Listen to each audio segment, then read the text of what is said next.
गजानन का कठोर पंचाग्नि तप पार्वती को महादेव को प्राप्त करने का स्मरण दिलाता है, किंतु इधर गजानन का ध्यान तप पर नहीं केवल भोजन पर होता है, जिसे देख माता पुनः पुत्र को तप के लिए प्रेरित करती हैं। उधर शुक्राचार्य सिंदूरा को समय पर उसकी शक्तियों के क्षीण हो जाने का शाप दे देते हैं। अब आगे। उठो पुत्र गजानन।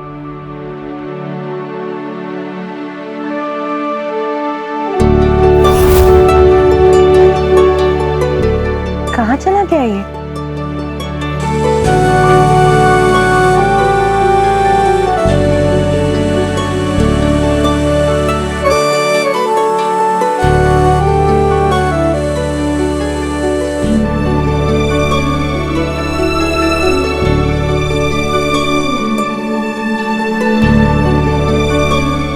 किसी और के उठने के पूर्व क्या जागकर तप करने भी चला गया मेरा गजानन?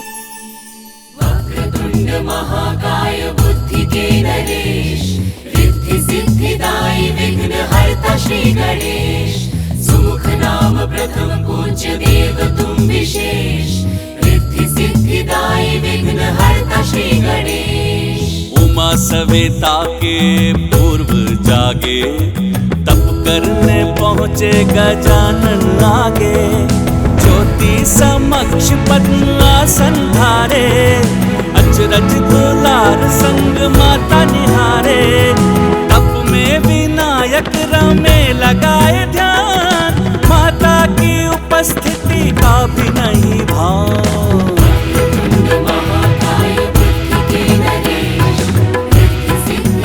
अब तुम्हारा ध्यान केंद्रित हो गया गजानन।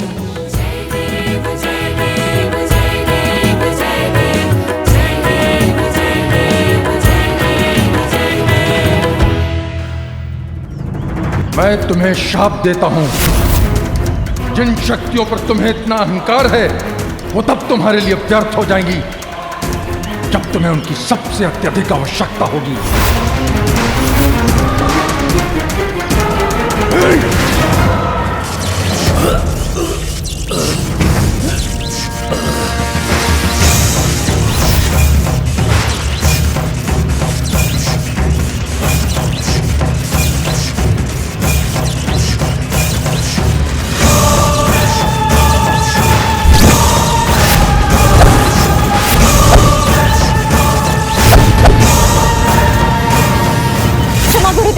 क्षमा, असुर सम्राट सिंदूरा को क्षमा कीजिए। असुरों के इस कठिन समय में केवल आप ही हमारी सहायता कर सकते हैं गुरुवर। ये मैं क्या कर बैठा? इसके पूर्व की स्थिति हाथ से निकल जाए मुझे क्षमा मांग लेनी चाहिए। जैसे भी हो मुझे तो अपना कार्य सिद्ध करना है।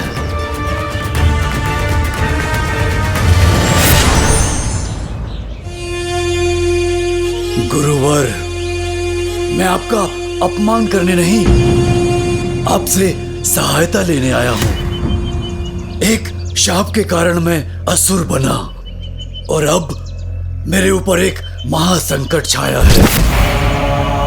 असुरों के कुलगुरु होने के नाते अब आप ही मुझे मार्ग दिखा सकते हैं। मुझ पर कृपा कीजिए, मेरी सहायता कीजिए गुरुवर, सहायता कीजिए। कैसी सहायता चाहते हो तुम?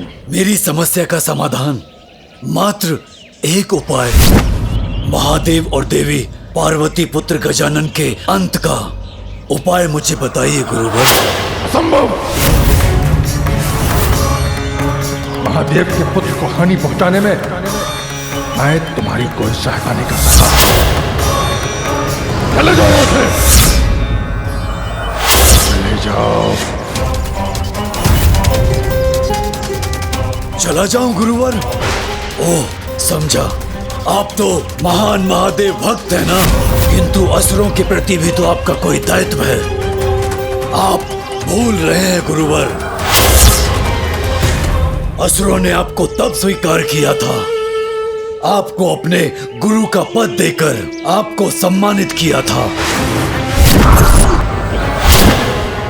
जब देवताओं ने आपका तिरस्कार किया था।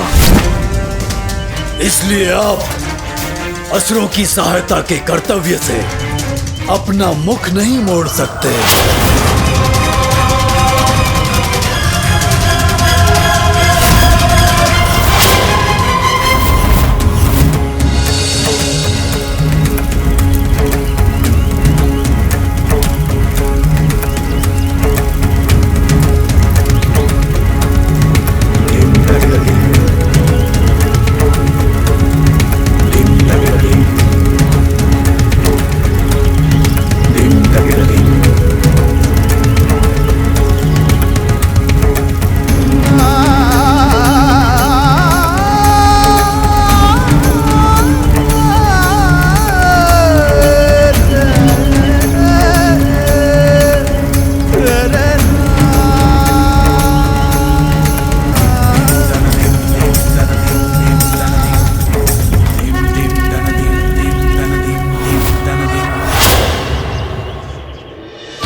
गजानन जो तप कर रहा है उससे उसे अपनी शक्तियों का ज्ञान हो जाएगा, और यदि ऐसा हो गया तो फिर कोई उसका अंत नहीं कर सकेगा। इसलिए यदि तुम उसका अंत करना चाहते हो तो यह कार्य तुम्हें अभी करना होगा, उसके और शक्तिशाली बनने के, उसका तप संपन्न होने के पूर्व।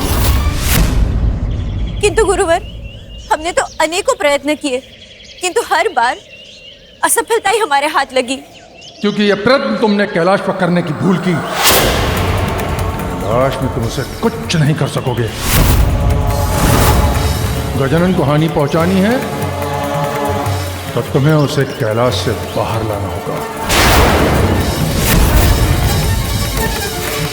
कैलाश से बाहर गुरुवर? किंतु कैसे? गजानन की साधना सफल होने के पूर्व स्वर्ग पर आक्रमण करना होगा,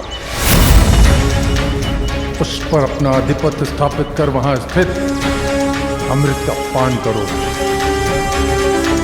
जिससे तुम अपराजय हो जाओगे। फिर तुम गजानन के तप को भंग कर सकोगे, उसका हरण कर उसका अंत नहीं। अमृत पान करूंगा मैं। उचित सुझाव दिया है गुरुवर।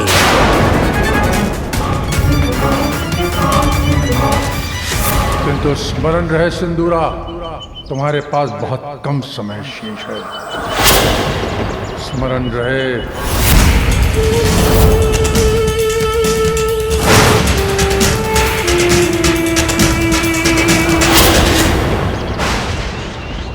ध्यान में गजानन ऐसे हुए तल्ली, ऋतुओं के बदलाव सब प्रभाव ही, बाहरी वातावरण भी हो भले अशांत, पार्वती सुख शांत दृढ़ और विक्रांत।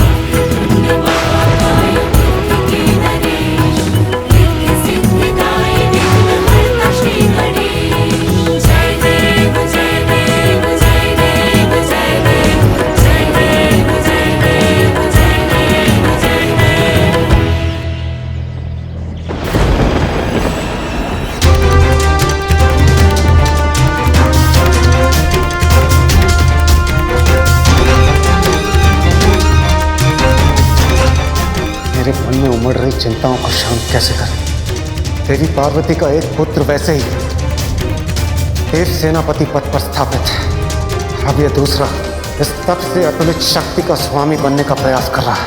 कदाचित आप व्यर्थ चिंता कर रहे हैं मेरे। इस कठोर तप को पूर्ण करने में तो गजानन को अनेकों वर्ष लग जाएंगे। सूर्यदेव विपत्ति पूर्व सूचना देकर नहीं आते, अचानक ही आक्रमण करती। भूला नहीं हूं मैं गजानन की क्षमताओं को, किस तरह उसका परिचय उसने हम देवताओं को दिया था। इसलिए हम देवताओं की भलाई इसी में है कि हम सतर्क रहें। कदाचित वो तप में सफल हो, पुनः आप सभी देवताओं का अपमान करेगा और मुझसे मेरा सिंहासन अवश्य छीन लेगा। छिनेगा, अवश्य छिनेगा तुम्हारा सिंहासन देवराज इंद्र, किंतु गजानन द्वारा नहीं, मेरे द्वारा।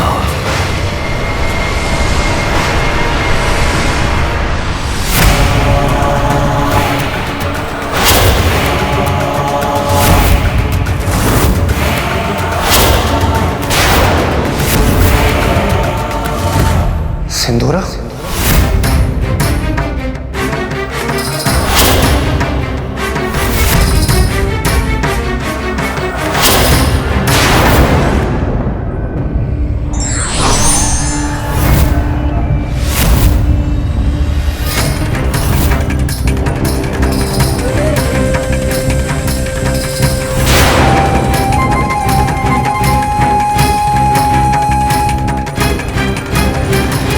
दुष्ट असुर, तूने पुनः यहाँ आने का दुस्साहस कैसे किया? अतिथि का सत्कार किया जाता है, तिरस्कार नहीं।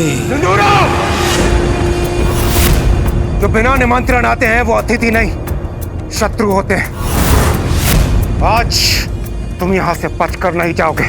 मूर्खता नहीं देवराज, अपनी बुद्धि का प्रयोग करो, अन्यथा विवश होकर मैं ही वश में करूंगा तुम्हारी बुद्धि।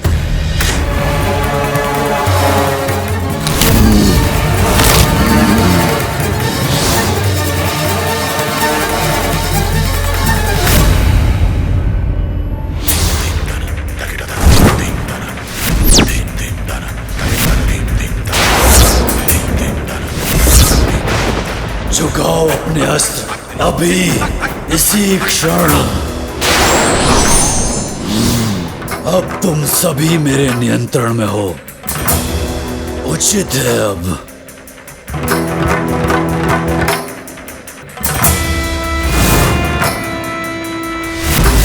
इंद्रदेव, तुम्हारे सिंहासन पर अब मेरा अधिकार है। हट जाओ मेरे मार्ग से।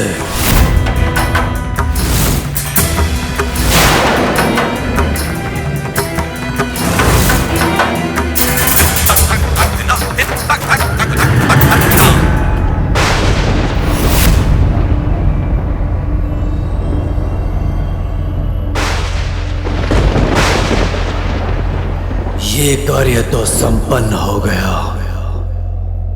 अब जो कार्य करने आया हूं वो प्राप्त करना है मुझे। अमृत चाहिए मुझे।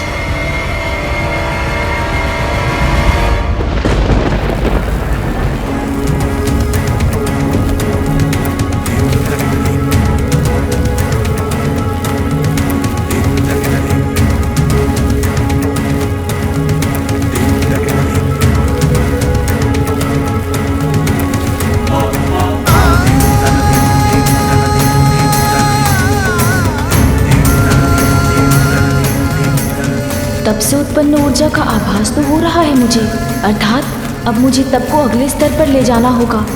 किंतु ये मुझे कैसे ज्ञात होगा कि वो अगला स्तर क्या है?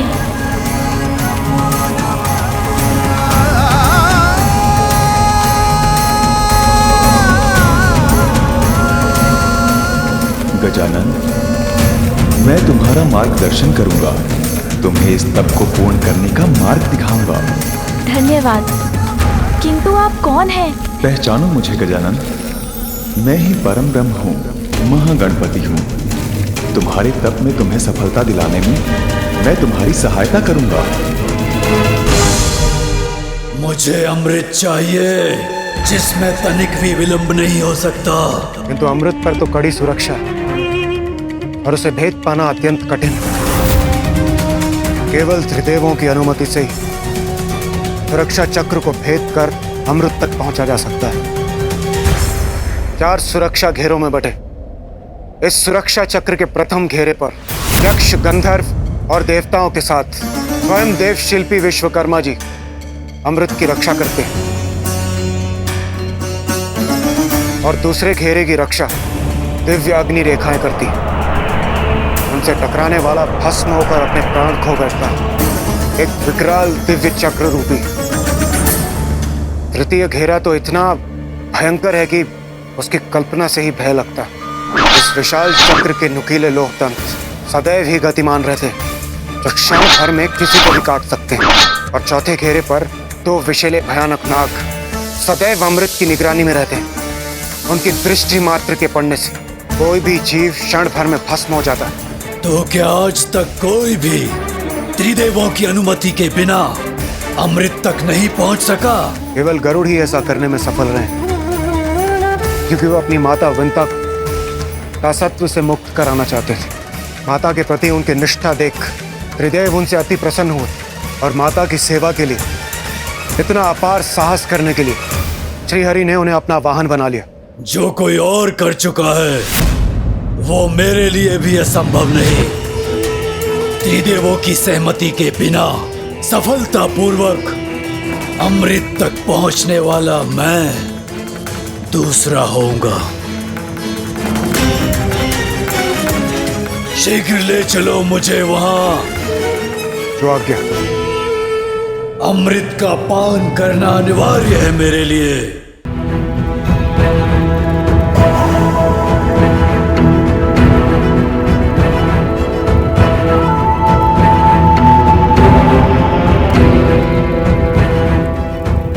अब अपने नेत्र बंद करो और अपना संपूर्ण ध्यान अपनी रीढ़ के मूल पर स्थित अपने प्रथम चक्र पर केंद्रित करो।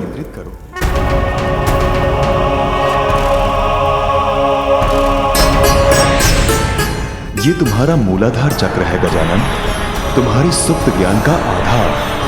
मूला चक्र जो कुंडलिनी शक्ति का मूल भी है, किंतु वो शक्ति अभी गहरी निद्रा में है। अपने इस चक्र को जागृत कर मुझे पाने की यात्रा आरंभ करो।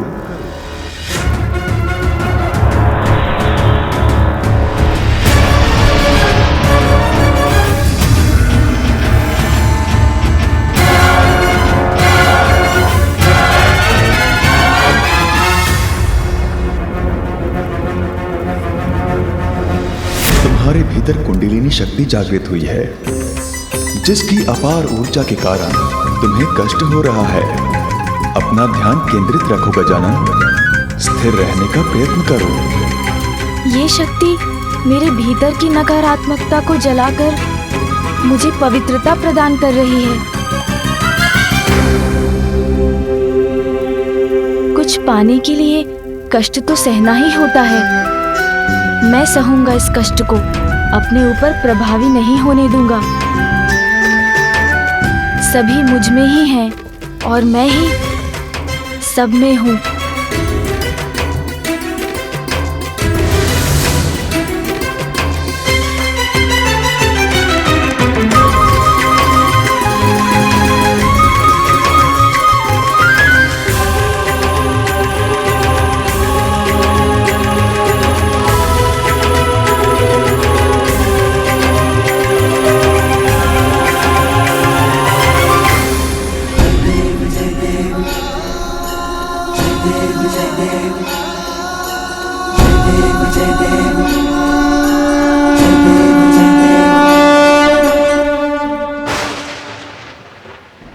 गजानन का तप तीव्र गति से आगे बढ़ रहा है। इंदिरा को शीघ्रता कर अमृत तक पहुंचना होगा, अन्यथा बहुत विलंब हो जाएगा।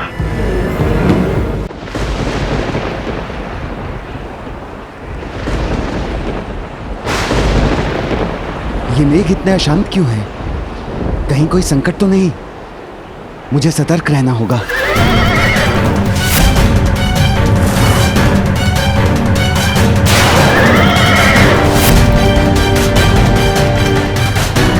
देवराज इंद्र यहाँ?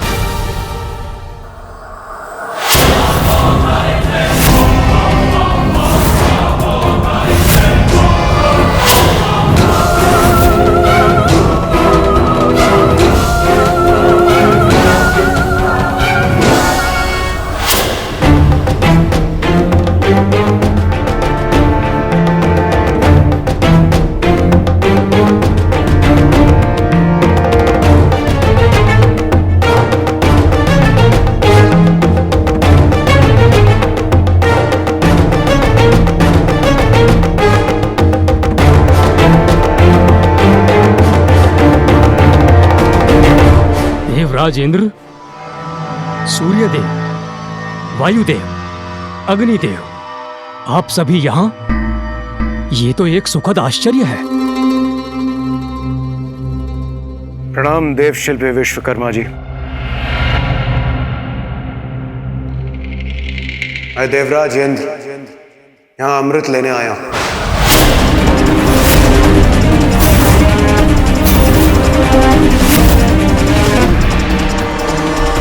हमें आगे बढ़ने दीजिए। अमृत? किंतु देवराज, आपको तो ज्ञात है त्रिदेवों की अनुमति के बिना यह असंभव है। मैं आपको आगे नहीं बढ़ने दे सकता। अनुमति नहीं मांग रहा हूं, आदेश दे रहा हूं आपको।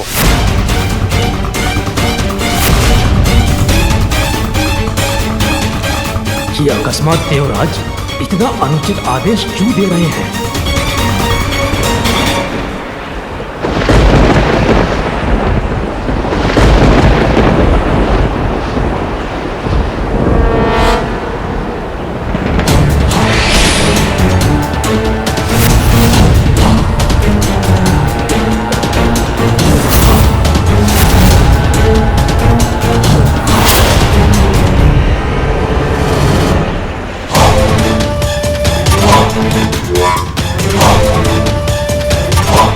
आश्चर्य है, देवराज और अन्य देवता एक असुर को लेकर आए हैं यहाँ।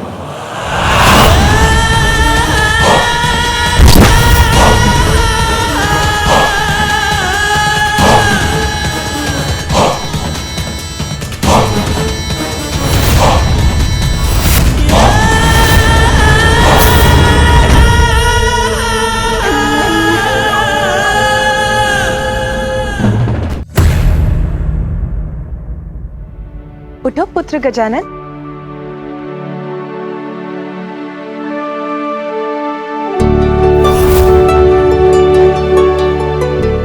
कहाँ चला गया ये?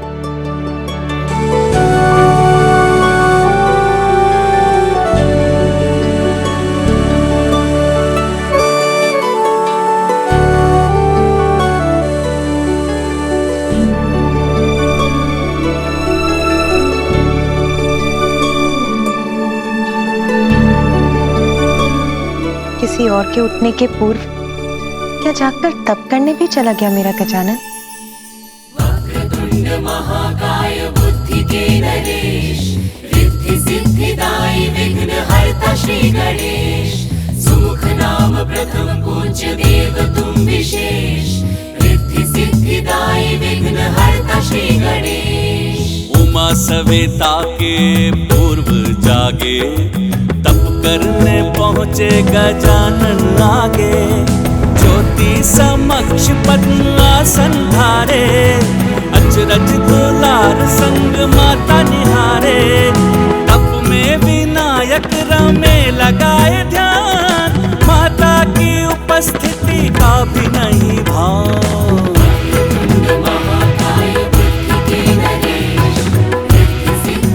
अब तुम्हारा ध्यान केंद्रित हो गया गजानन।